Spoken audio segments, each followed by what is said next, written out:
bonjour. Je suis Jérôme Douy, je suis directeur délégué au sein de l'Union TLF et donc axé sur le pôle logistique urbaine, pardon.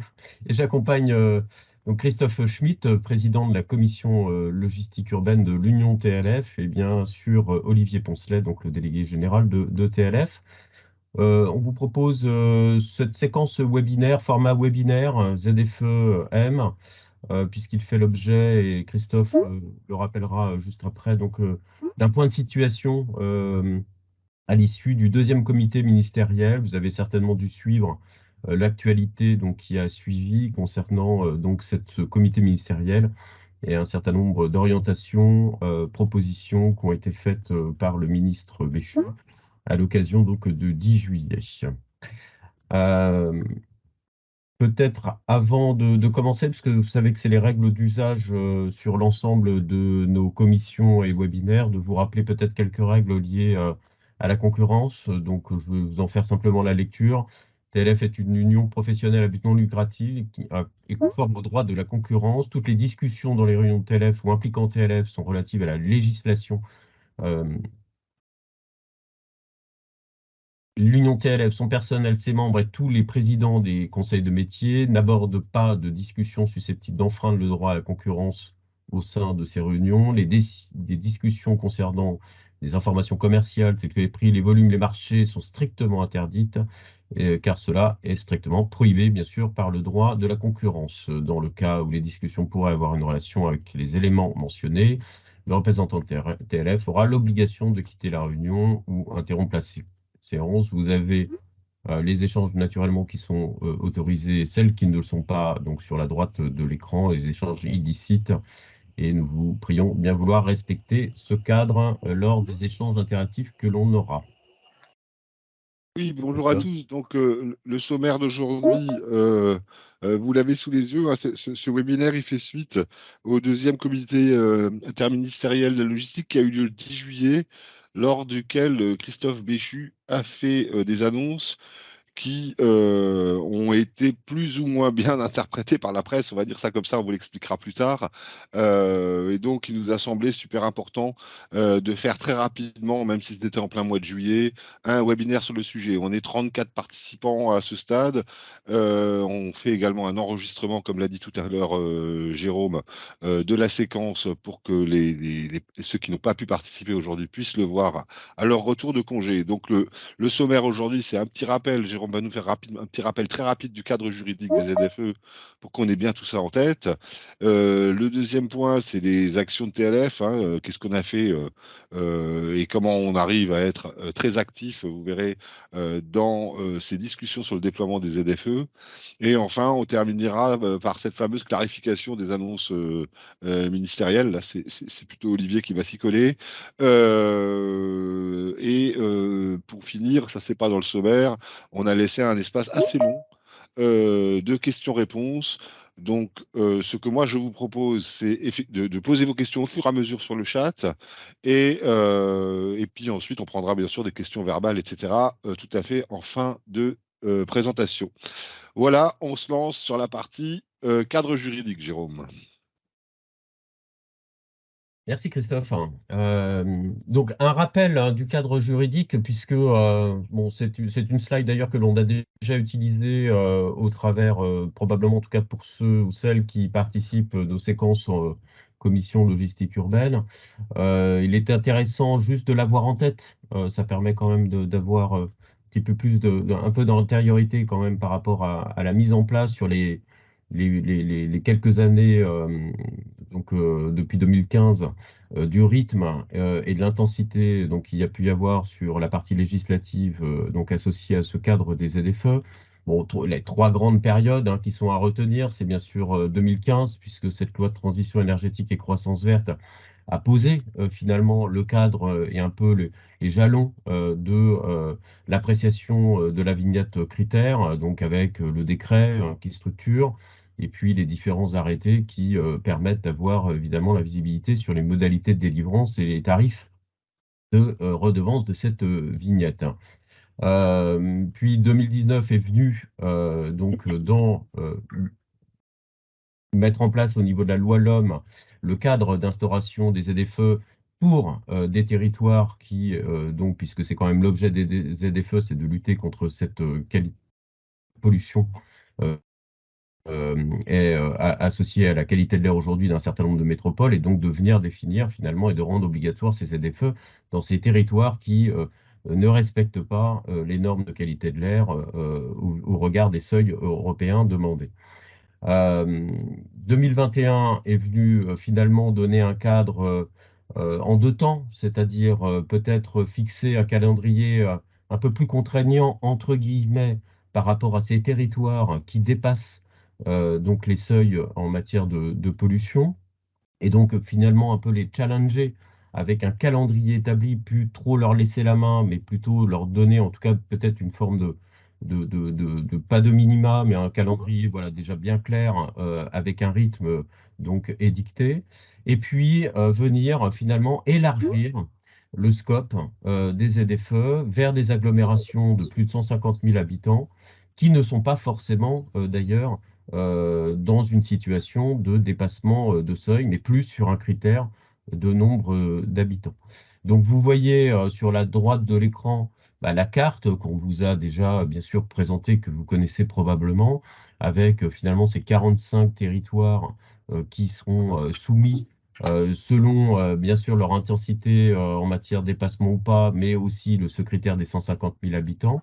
Ce qui fait en moyenne, hein, quand on fait un petit découpage, 4 ZFE par région, ce qui évidemment pose différentes difficultés dans le rythme, les calendriers, l'harmonisation qui est associée. Voilà globalement pour poser un peu le jalonnement du cadre juridique, hein, ce qu'on peut dire, mais on pourra revenir sur un certain nombre de points particuliers au fur et à mesure des échanges.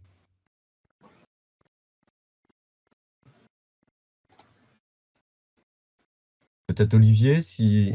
Alors, Voilà. l'objet Merci. du comité ministériel de la réunion qui est tenue le 10 juillet, il avait deux objets. D'abord et avant tout, c'était la remise d'un rapport par France Urbaine au ministre Christophe Béchu. France Urbaine, c'est l'association qui regroupe les métropoles.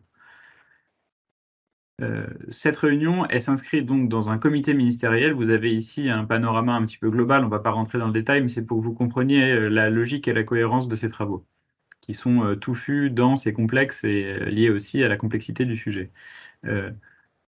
Un point de contexte, ce comité ministériel, qui s'est réuni pour la deuxième fois donc, le 10 juillet, c'est pour que vous compreniez aussi l'esprit de cette réunion, ça a été lancé donc en fin d'année dernière, en 2022, suite à des demandes qu'il y avait eu de la part de certains parlementaires, et notamment ceux qui sont assez visibles sur le sujet. Côté Sénat, c'est Philippe Tabarot. Côté Assemblée nationale, c'est Gérald Le Seul et Bruno Millienne, d'une part, et d'autre part, suite aux actions qui avaient été menées par les acteurs économiques, les transporteurs et les logisticiens, et notamment par l'Union TLF, qui avait demandé, comme vous le savez parfaitement, depuis 2020, 2021, 2022, de manière croissante, une harmonisation des calendriers et des modalités de déploiement des ZFE sur l'ensemble du territoire.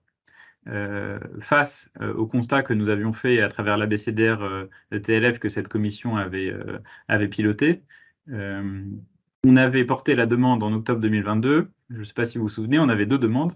On avait une première demande qui était de lancer un comité national, justement, et une deuxième demande qui était de clarifier les calendriers au moins jusqu'à 2030.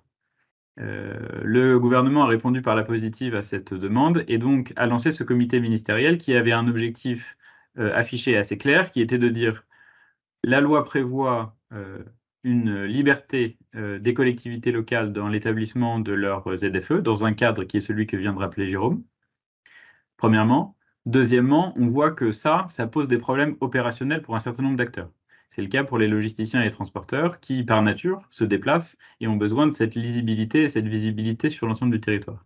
Et donc, mettons-nous autour de la table, avec les 43 métropoles qui sont fédérées par France Urbaine, avec les acteurs économiques, avec les associations, avec la DGITM, le ministère des Transports, avec la DGEC, le ministère de la Transition énergétique, et voyons comment, et ça a été une des phrases qui a été utilisée dans cette réunion, comment encadrer cette liberté des collectivités locales pour essayer de donner cette harmonisation et cette espèce de régulation. Donc évidemment, c'était une opportunité pour nous. côté Union TLF, de faire valoir toutes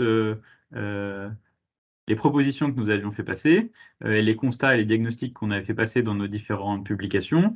Et ça tombe bien puisque nous avons été officiellement nommés co-animateurs de la réunion du comité ministériel qui était parfaitement dédié en fait au sujet de logistique urbaine, qui était le 27 avril. Et donc le 27 avril, on a co-animé ça avec Anne-Marie Jean, qui est la vice-présidente de l'Eurométropole de Strasbourg, et avec Christophe, avec Jérôme, avec un certain nombre d'entre vous ici présents, avec aussi des représentants du compte propre, des représentants des CCI, des représentants du MEDEF, etc. On a fait passer plusieurs messages assez forts qui étaient de description d'où en est la transition énergétique dans notre secteur, quelles sont les problématiques très opérationnelles qui sont posées par les ZFE, et quelles sont du coup les propositions très concrètes que l'on fait dans ce cadre. Donc ça, c'était le 27 avril. Et ensuite, nous avons évidemment bataillé pour que ces propositions se retrouvent dans le rapport final qui a été remis le 10 juillet.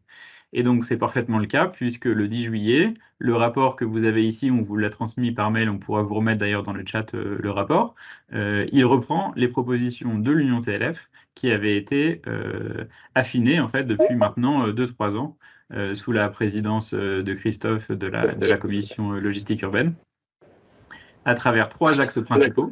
Le premier axe, c'est la question des calendriers.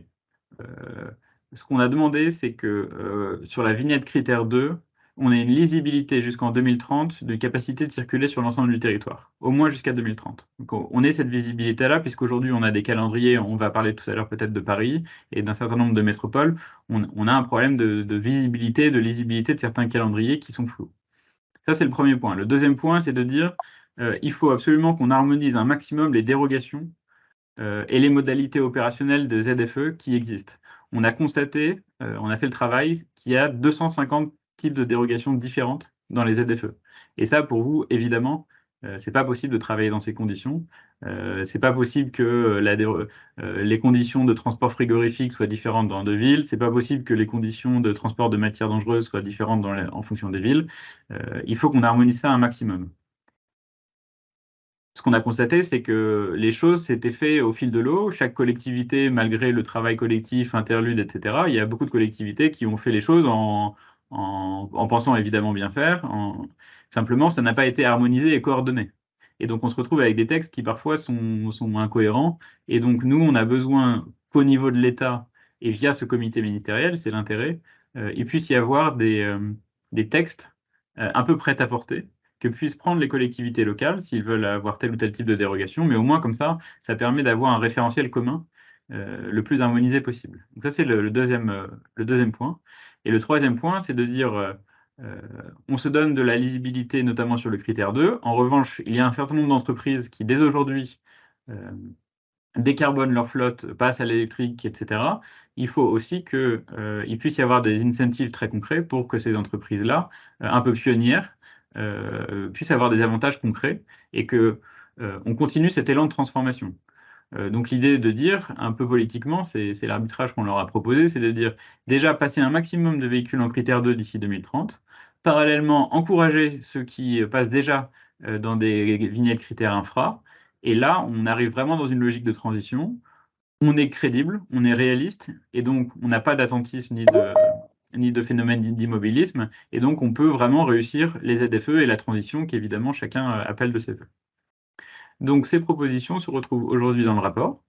Elles ont été remises, discutées le 10 juillet. J'étais présent au titre de l'Union TLF. Nous étions d'ailleurs la seule représentant des transporteurs et des acteurs économiques. Il y avait 43 métropoles, il y avait les parlementaires que je vous ai cités, il y avait 3 ministres. Et donc j'ai pris la parole pour présenter ces constats et ces propositions. France Urbaine a tout à fait donné son accord et insisté sur l'importance de ces solutions-là. Le ministre Clément Beaune a beaucoup insisté sur le fait que les transporteurs et les logisticiens avaient besoin de cette lisibilité, ces harmonisations-là. Et donc, lors de la réunion, Christophe Béchu s'est engagé à revenir point par point du rapport en septembre. C'est-à-dire concrètement, il n'y a pas eu d'annonce de fait sur les propositions qui ont été faites le 10 juillet. En revanche, il répondra en septembre. Pourquoi septembre? Parce qu'il y a D'une part, un nouveau rapport qui est attendu, c'est celui de Barbara Pompili, qui est en train de faire la comparaison du développement des ZFE dans les autres pays d'Europe. Ça, c'est le premier point. Et le deuxième point, c'est que Christophe Béchu, il a aussi reçu non seulement ce rapport, France Urbaine, Union TLF, etc., mais il a eu aussi d'autres rapports qui lui ont été remis, soit de la part des parlementaires, donc il y a eu de la part de l'Assemblée nationale, soit de la part du Sénat, soit de la part aussi d'ONG. Et donc il y a plusieurs associations qui ont fait des propositions. Un certain nombre d'entre elles ont d'ailleurs préconisé, par exemple, de faire évoluer les vignettes critères. Et donc le gouvernement se retrouve aujourd'hui avec sur la table une vraie volonté d'harmonisation, affichée comme telle, y compris publiquement, mais une palette de propositions qui lui auraient faites et sur lesquelles il va falloir qu'ils aient des arbitrages. Il y a des propositions qui sont de l'ordre budgétaire, donc là c'est des arbitrages projet de loi de finances. Il y a des arbitrages qui sont plus de l'ordre du législatif ou d'autres qui sont plus de l'ordre du réglementaire. À ce sujet, va se poser une question pour nous assez concrète, c'est est-ce que le ministre Christophe Béchu va ou non prendre un décret pour établir comme dérogation nationale sur l'ensemble du territoire jusqu'au moins 2030 les véhicules critère 2. Ça, c'est la question qui se pose. Ou est-ce qu'il va être plutôt dans une logique un peu soft law, c'est-à-dire de dire il faut qu'il y ait une communication commune des collectivités locales qui s'y engagent, etc. Mais il n'y aurait pas de décret de la part de l'État. Il est évident derrière que se joue un jeu politique entre qui prend la responsabilité d'une telle décision. Est-ce que c'est l'État qui rappelle régulièrement que les calendriers concernant le critère 2 ne sont pas de son fait? Et d'autre part, les collectivités locales qui sont évidemment jalouses de leur propre liberté, mais qui aussi pourraient être intéressées à ce que des décisions de clarification soient prises par d'autres. Donc voilà la discussion qui va être et les arbitrages qui vont être faits cet été pour un rendez-vous à l'automne, donc a priori en septembre. Pour être tout à fait clair, en fait, ce que dit Béchu, c'est qu'il veut bien, il serait d'accord de passer un décret pour repousser l'interdiction de la critère 2 à 2030 au plus tôt, si les collectivités locales et territoriales lui donnent un blanc-seing et viennent pas ensuite lui donner des coups dans le dos en lui disant, vous voyez, c'est le gouvernement qui abandonne le sujet. On est vraiment dans un sujet purement politique, mais on continue à espérer que ce décret puisse passer parce qu'on a proposé les équilibres de tout à l'heure, qu'on vous expliquait tout à l'heure sur cette partie d'aider aussi les entreprises qui, elles, s'engagent dans la décarbonation. Donc on n'est pas en train d'abandonner la décarbonation, on est au contraire en train de la rendre plus pragmatique et plus pratique. Et d'ailleurs, pour citer le ministre Clément Beaune, il a dit, si la demande collective, c'est de clarifier le cadre commun, on y est ouvert, il n'y a pas de tabou, y compris via des normes réglementaires. Mais il a bien dit, s'il y a une demande collective. C'est pour ça que depuis le début, c'était très important pour nous de s'associer et de travailler étroitement avec France Urbaine, puisque ça veut dire que la demande, elle vient non seulement des transporteurs, qui ont évidemment leur réalité, mais elle vient aussi de la part de France Urbaine et donc des métropoles.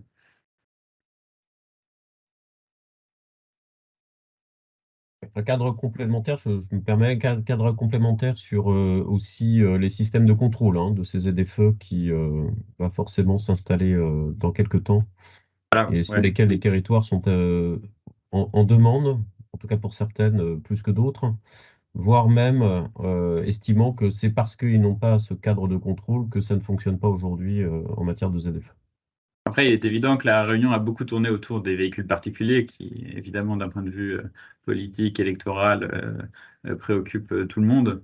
Et dans le rapport, beaucoup des propositions ont trait aux aides aux véhicules particuliers, etc. Donc, il faut avoir aussi en tête qu'au niveau du gouvernement, la plupart des arbitrages qui doivent être pris, c'est au niveau des véhicules particuliers. Ils identifient bien maintenant et de manière très claire, et ça, je pense que c'est tout le travail collectif qui a été mené via cette fresque que vous voyez là, le fait que d'un point de vue pour les professionnels du transport et de la logistique, il faut vraiment qu'il y ait une harmonisation et des clarifications qui soient apportées. Ça, c'était, si vous voulez, la remise du rapport. C'était l'objet de 90% de la discussion de la réunion, de présenter ce rapport-là avec Jean-Luc Moudinque, maire de Toulouse, Anne-Marie Jean, vice-présidente de l'Eurométropole de Strasbourg. Donc, moi, pour l'Union TLF, pris la parole. Donc ça, c'était l'axe principal. Et par ailleurs, il y a eu à cette occasion une annonce de la part du ministre Christophe Béchu qui a annoncé les choses que vous voyez ici. Euh, et c'est ça qui a fait l'objet dans les médias d'un certain nombre de confusions. Euh, je m'explique. Il l'a présenté ainsi d'ailleurs. Il a dit j'en ai marre que le Front National, la France Insoumise, tout le monde me dise que je suis en train d'exclure les plus fragiles des centres-villes partout en France, etc. Et donc, je rappelle aujourd'hui le cadre légal, l'état du droit, et c'est d'ailleurs uniquement ce qu'il a fait à cette occasion-là. Il n'a pas fait d'évolution législative ou réglementaire.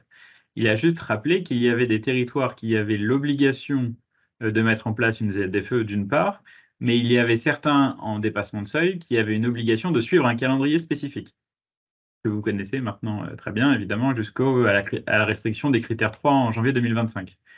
Et donc cela, il l'a fait à travers une espèce de coup de communication, hein, pour dire les choses franchement, en distinguant ce qu'il a appelé les territoires ZFE et les territoires de vigilance. Les territoires de ZFE étant ceux qui sont soumis, compte tenu de leur seuil de dépassement, au calendrier 2023, 24, 25, et les territoires de vigilance qui ne sont pas soumis à ce calendrier, qui ont simplement l'obligation de mettre en place une ZFE. Donc il n'a pas dit plus de choses que cela. Simplement, évidemment, ça, vous avez sûrement dû lire les médias, ça a été interprété comme un recul, des reports de la part du gouvernement. Alors, de fait, certaines métropoles se sont servies de cette espèce de confusion générale et de clarification sémantique pour dire ah bon bah si c'est comme ça, je vais peut-être aller un petit peu plus je vais peut-être desserrer mes calendriers. Et je crois que Jean-Luc Moudenc le lendemain a fait une annonce dans ce sens au niveau de Toulouse. Mais en tout état de cause, et ça c'était important pour nous de vous le clarifier si ce n'était pas clair pour certains d'entre vous, le 10 juillet, il n'y a pas eu d'évolution annoncée de la part de l'État, c'est-à-dire du cadre légal et réglementaire.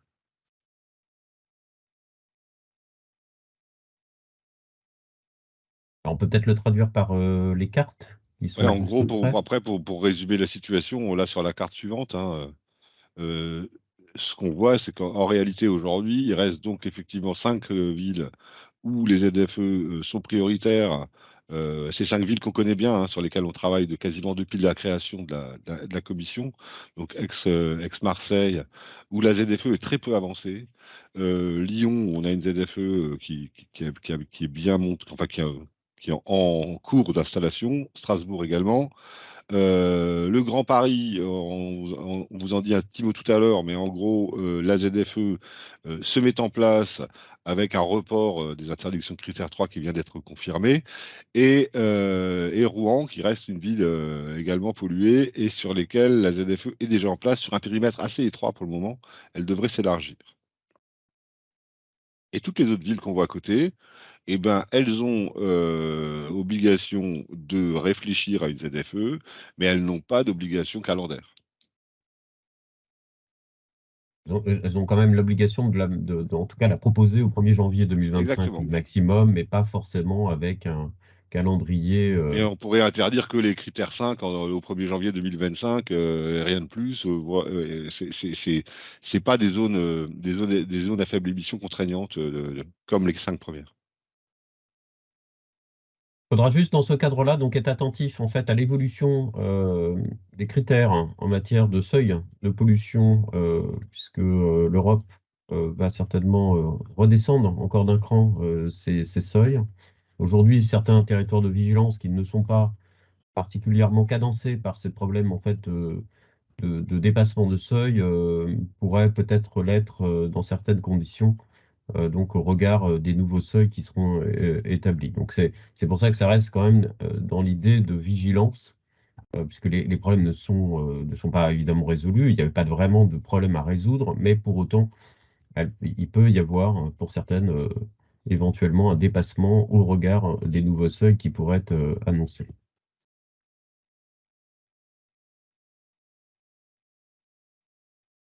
Voilà, l'information complémentaire qu'on voulait bien sûr vous soumettre au regard bien sûr des annonces qui ont été faites mi-juillet du Conseil métropolitain, que vous avez probablement dû suivre, mais qui donc faisait partie un peu de l'actualité en attente au regard de l'intensité de la ZFE du métropole Grand Paris. Et donc, c'est évidemment, Christophe l'a dit, hein, le report au 1er janvier 2025, donc l'interdiction des vignettes critères 3 qui ne pourront donc plus circuler dans la zone. Ce décalage, c'est un décalage de calendrier hein, qui a été fait, ce qui initialement était prévu il y a 2 ans avant.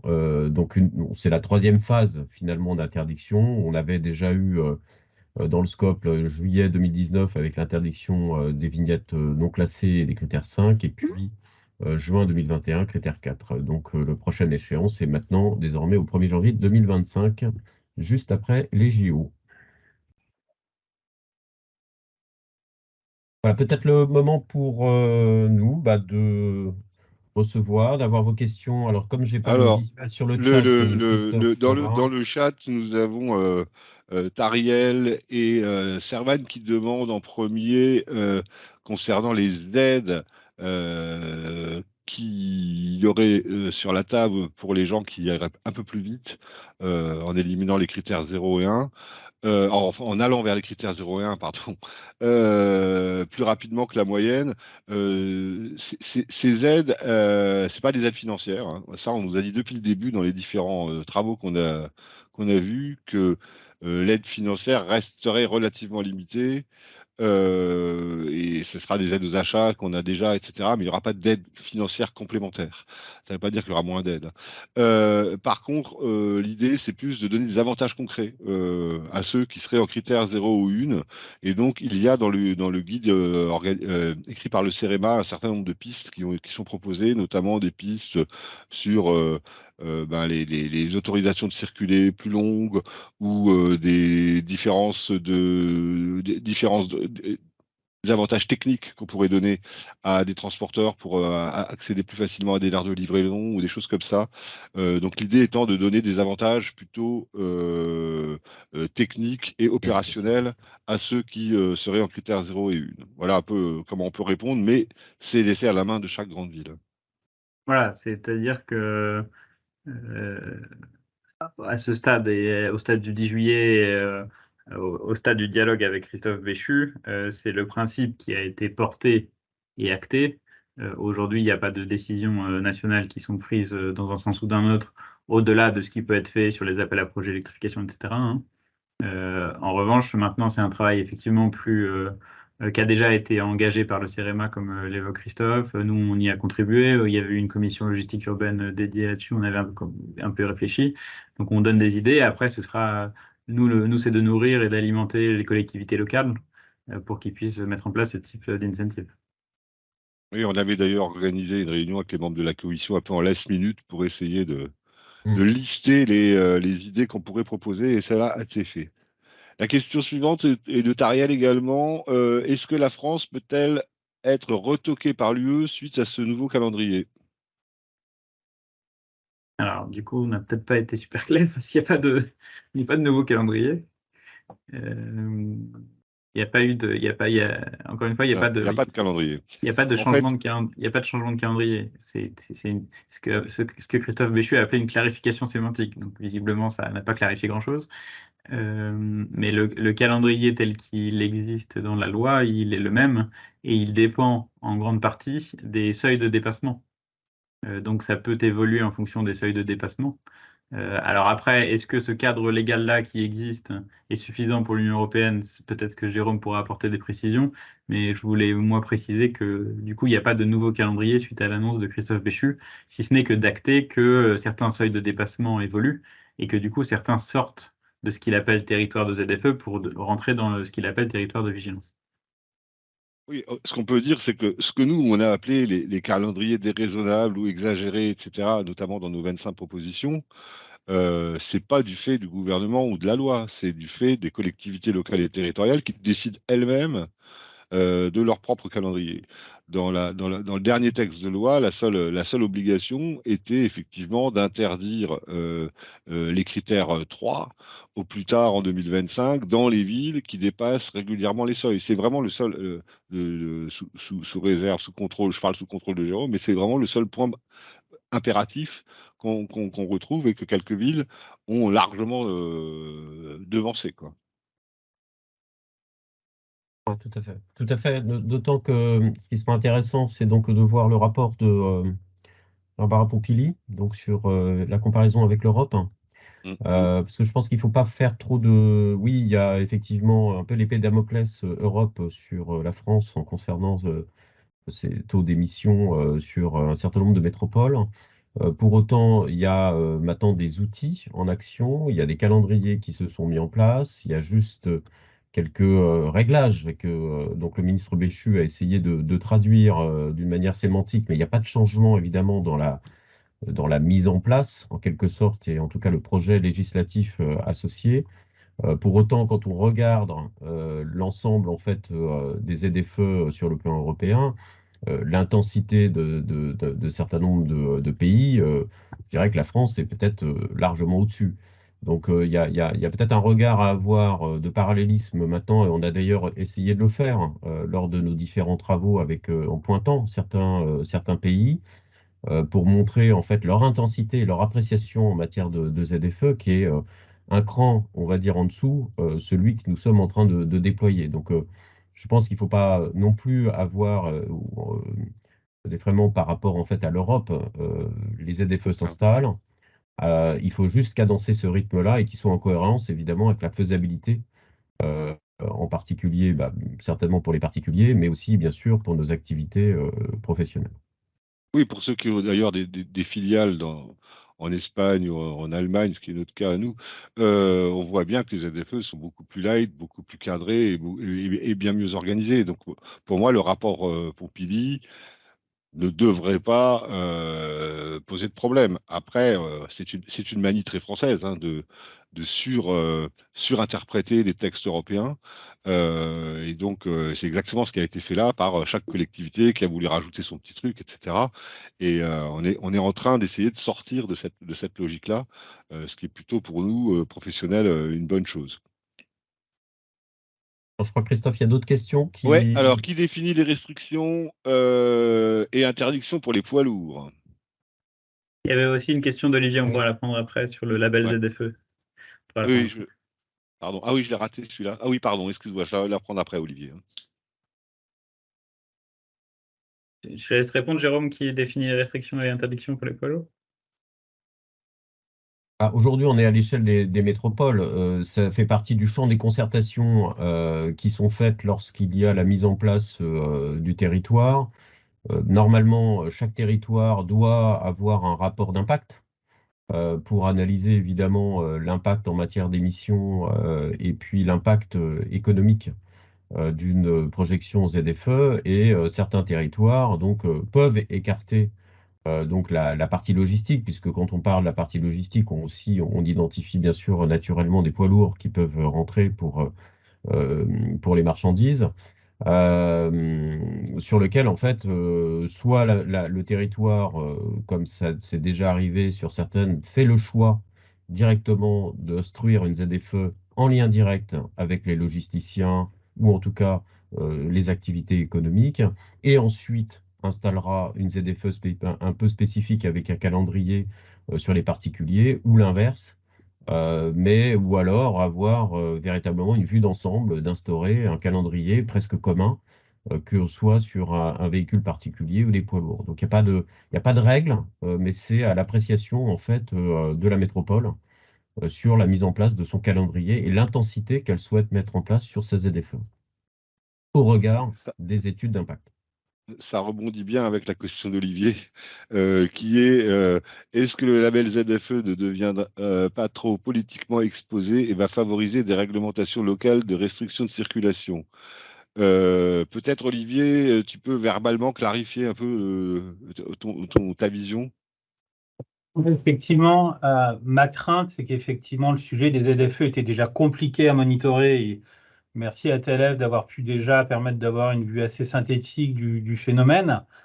Ma crainte, c'est que finalement, les ZFE, de mon point de vue, politiquement en tout cas et socialement, ont maintenant un marqueur qui est très connoté.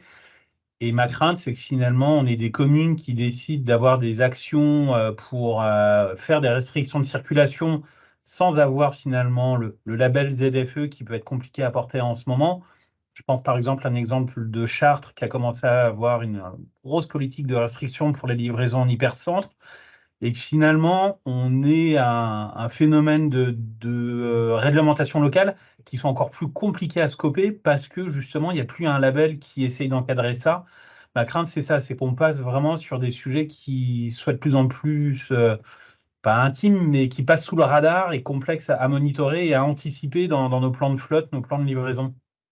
En réalité, il n'y a jamais eu de label, Olivier. Oui. Oui, Ça a été toujours à la main des collectivités. Je suis tout à fait d'accord, Chartres, c'est un dossier qu'on suit aussi très fortement avec la Commission. Et c'est un bel exemple. Ce qu'on peut dire par là, et ce que nous ont dit les gens des différents groupes de travaux, les hauts fonctionnaires avec lesquels on a travaillé, c'est qu'à partir du moment où il y avait des guides de bonne pratique, etc., et que on donnait des conseils aux collectivités, elles sortaient assez rarement de ces conseils parce qu'elles se faisaient remonter les bretelles si ça marchait pas. Et donc on n'est pas à l'abri effectivement d'une collectivité qui prenne une décision un peu plus forte que les autres, mais ce risque est relativement limité par le fait qu'aujourd'hui il y a des guides qui sont écrits, il y a des instructions qui sont données et il y a des entre guillemets règles de principe qui sont édictées. Et donc ça limite les risques de dérapage. Ça les élimine pas, hein, effectivement, hein, mais ça les limite beaucoup. ok, Après, merci. c'est aussi pour ça que nous, on n'a jamais fait du ZFE bashing. On a toujours essayé justement de dire comment on réussit les ZFE pour avoir un cadre qui est plus visible et lisible pour vous, pour éviter justement des spin-offs. Comme on voyait que le truc s'est filoché, qui n'était pas réaliste et crédible, nous, on fait des propositions pour que ce soit justement solide, réaliste, que ça permette une réelle transition et qu'on évite que ça parte dans tous les sens. Donc, c'est aussi la position qu'a essayé de prendre TLF, c'est de ne pas aller à l'encontre des ZFE et bien sûr encore moins à l'encontre de la transition, mais plutôt que ce soit fait dans le cadre le plus harmonisé possible. Et donc c'est un peu sauver le soldat et pour ZFE pour essayer d'avoir quelque chose qui soit pas pire effectivement en termes d'émiettement. Ok, merci. Après, tout ce qui est ZTL, etc., parce que je pense que c'est ça que tu pointes derrière, des zones de restriction un petit peu plus périmétrées. D'une part, du coup, elles n'auront moins la légitimité de la loi, du cadre légal de la ZFE, donc ce sera politiquement peut-être plus difficile à apporter pour des collectivités qui sont moins allantes, on va dire. D'autre part, ce qu'on voit à ce stade, mais c'est ça qu'il faut qu'on monitore bien dans leur développement, c'est que les restrictions, elles sont davantage liées à des logiques de transit. On est moins dans des interdictions absolues, ce qui ne veut pas dire que c'est pas un problème. Mais du coup, enfin, ce que je veux dire, c'est que c'est un cadre qui donne moins de légitimité à avoir des mesures d'interdiction totale, y compris d'un point de vue juridique d'ailleurs, parce que derrière, il y a une liberté de circuler, hein. Donc, Ok. Ok, alors question suivante, l'interdiction des vignettes critère 3 en 2025 était pour le transport de personnes, mais pas particulièrement pour le transport de marchandises. Non, ça n'a pas bougé, c'est toujours le cas, mais comme vous le savez, les automobilistes votent, les poids lourds ne votent pas. Et donc la logique s'est inversée dès le début, hein, puisque le projet de loi, l'homme a dès le début été orienté sur les véhicules particuliers et non pas du tout sur les poids lourds. Et dès le début, les collectivités se sont emparées ça et on a vu partout arriver des ZFE logistiques, hein. On en a une à Nice, on en a à Lyon, on en a partout. Et donc où on a effectivement upgradé les interdictions pour les entreprises et les poids lourds. Et non, ça n'a pas bougé. ouais, c'est vraiment la distinction qu'il faut faire entre le cadre légal et ce que déploie chacune des métropoles.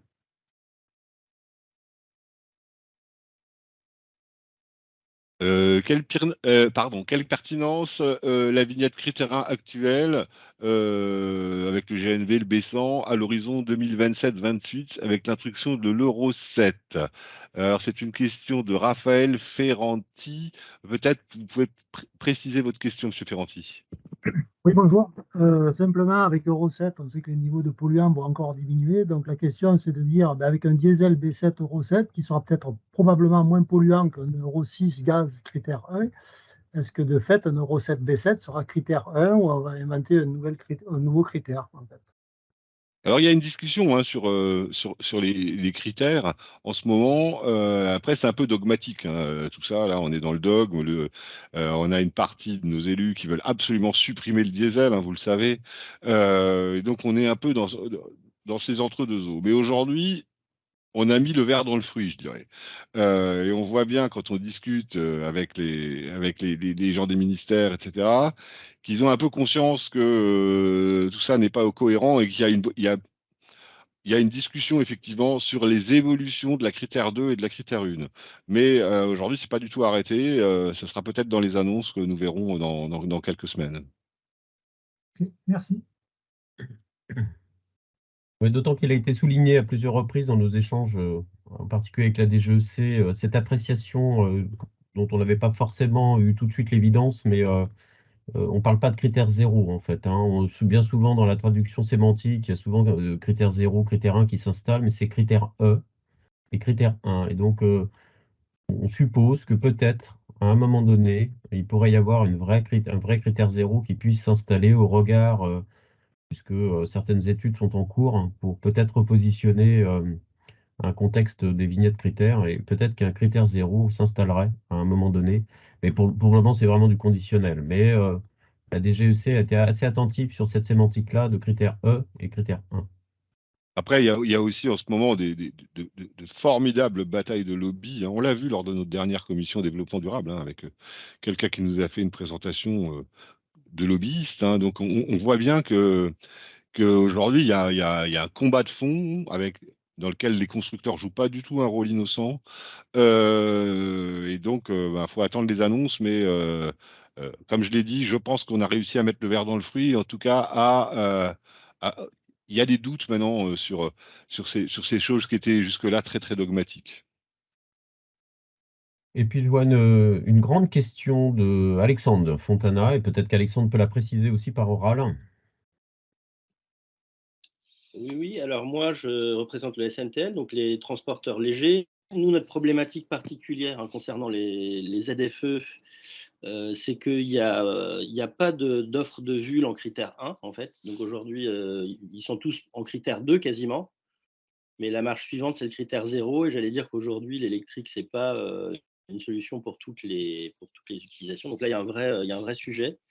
Effectivement, est-ce que les diesels propres pourront être acceptés? Enfin voilà, trouver des solutions ou d'autres types de vulnes qui soient voilà, déjà plus propres et qui soient fonctionnels. Ça, c'est le sujet. Et après, plus particulièrement sur les ZFE, oui, moi, ce que je crains, c'est que je comprends que le gouvernement, enfin, on comprend que le gouvernement ou que Macron a transféré ça aux métropoles et qui est, j'appelle ça un objet politique non identifié. On ne sait pas bien qui dirige nos métropoles. Mais le problème des ZFE, c'est la pression des électeurs des centres-villes qui veulent la décarbonation, quoi, qui la demandent, qui l'exigent. Et je pense que les prochaines élections en 2026 risquent d'être, en tout cas dans les grandes métropoles françaises, le moment de la résurgence de ces sujets où les gens feront campagne en disant oui, à cause du gouvernement, on n'a pas fait, moi si je suis élu, vous verrez, on va faire la ville propre, etc. Et donc je pense qu'il faut qu'on voit comment on peut peut-être s'organiser collectivement pour, enfin nous on peut se mettre à votre service aussi, mais je pense que vous avez plus de moyens que nous aussi, mais pour être en lien au maximum avec des élus des collectivités, avec peut-être les transporteurs locaux aussi qui sont là pour faire passer les messages et pour que, voilà, que la réalité, j'allais dire, aussi des transporteurs soit entendue, pas uniquement, j'allais dire, le souhait de voir la décarbonation mise en œuvre, qui est évidente, qu'on veut tous, etc. Mais il y a des réalités aussi qu'il faut pouvoir faire entendre à ce moment-là. Je pense que 2026, ce sera vraiment le charnière, quoi. Je suis d'accord sur l'échéance politique de 2026, mais ceux qui me connaissent, vous savez que je m'en fous. Et que mon principe en tant que président de commission logistique urbaine, c'est justement de ne pas pencher dans le politique. Je pense que ce qui est super important pour les VUL, c'est de bien clarifier la situation sur qu'est-ce qu'il y a sur le marché. Je pense qu'on ne peut pas venir auprès des groupes de travail et dire il n'y a pas de critère 1 ou de critère 0 en VUL. Ce que tu dis, Alexandre, sur ce sujet-là, il faut qu'on le travaille mieux, c'est-à-dire l'offre est faible, d'accord, l'offre est chère, excessivement chère, mais elle n'est pas inexistante. Donc, il y a un vrai travail sur le sujet et je pense que la charnière là, sur ce sujet-là, c'est les aides. Aujourd'hui, pour le transport courte distance à l'intérieur des centres urbains, les véhicules électriques, VUL électriques qui existent sur le marché, sont fonctionnels et permettent de faire le business. Nous avons des dizaines de tournées qui sont traitées comme ça chez plein de gens. Donc, c'est compliqué d'affirmer des choses qui, sur le terrain, sont pas tout à fait réelles. Ce qui est vrai, par contre, c'est que c'est excessivement cher. Ça, par contre, je suis d'accord. Donc, il y a peut-être un sujet de sémantique à travailler sur cet aspect-là. Ensuite, sur la partie qu'est-ce qui va passer en 2026, j'en sais rien, hein, ce qui va se passer en 2026. Soit les électeurs, ils vont se rendre compte que le premier mandat, ils ont déjà rien fait, et au contraire, on a tout repoussé parce que c'était tellement n'importe quoi que c'était pas réaliste. Et ils vont se dire, redevenons réalistes. Regardez ce qui se passe en Espagne en ce moment. Soit c'est l'inverse, et dans ce cas, on continuera à avoir des collectivités avec des gens dogmatiques qui veulent faire des choses, et il faudra qu'on continue à se bagarrer comme on se bagarre aujourd'hui. Je pense que c'est de cette manière-là, mais sur la partie VUL, je suis assez d'accord sur le fait qu'il y a un travail à faire sur l'aide financière pure, là, hein. C'est-à-dire comment on fait pour aider ceux qui veulent acheter des véhicules électriques ou des véhicules décarbonés à passer le pas et à acheter un véhicule qui vaut le double ou le triple que celui qu'ils avaient habituellement. Puis il y a aussi cette problématique pour les gens qui roulent en VUL, de changement de paradigme. C'est-à-dire aujourd'hui, la plupart des chauffeurs livreurs VUL utilisent leur matériel très longtemps, contrairement à ce qui se fait chez les poids lourds. Et donc, là, il y a aussi cette question-là de, c'est des véhicules amortis depuis longtemps, etc., qui permettaient de faire un certain nombre de choses qu'ils ne pourront plus faire. Et il y a tous ces aspects qui doivent être pris en compte. Et je pense qu'il y a un vrai travail spécifique à finaliser peut-être sur ces sujets de détail qui concernent les VUL. Je suis assez d'accord avec ça. Merci Christophe. Je vois plus de questions dans le chat. Est-ce qu'il y a peut-être des questions? Pas de main levée non plus. Peut-être nous arrivons à l'issue de ce webinaire. Ça n'empêchera pas, pour compléter, qu'on sera évidemment présent pour les élections municipales et présent dans le débat public pour s'assurer que les réalités des transporteurs soient bien entendues dans ce cadre-là. Évidemment, on sera organisé. Et je pense que nos relations très privilégiées aujourd'hui qu'on a tissées tout au long de ces travaux, notamment avec France Urbaine, mais aussi vont permettre de passer des messages assez importants sur le risque d'aller trop loin dans des décisions de ce type-là. C'est-à-dire qu'on a quand même des élus qui se sont mis dans des situations rocambolesque, en vouloir interdire les critères 3 en 2024 à Paris. Je veux dire, ils se sont ridiculisés. Et donc, il y a vraiment pour eux des sujets et des points de vigilance qu'on peut leur apporter. Et ce travail, on le fera dans les mois qui viennent pour qu'effectivement, en 2026, on limite au maximum les comportements, on va dire, exagérés. Petit mot de conclusion, du coup, puisqu'il n'y a pas de main levée ou de questions complémentaires. Écoutez, Olivier. Moi, très rapidement, et puis je laisserai Olivier finir. D'abord, merci à tous de nous avoir rejoints. On était 42 participants aujourd'hui, ce qui pour un 21 juillet et une belle perf. Et donc, on voit que le sujet est intéressant. L'enregistrement, on verra avec Jérôme et Olivier comment le mettre en ligne. Et bien entendu, on reste à votre dispo pour toutes les questions que vous auriez. N'hésitez pas à nous passer des mails. Si vous avez des suggestions aussi sur, par exemple, les avantages techniques qu'on peut avoir, qui vous viennent comme ça de votre exploitation, n'hésitez surtout pas à nous les remonter.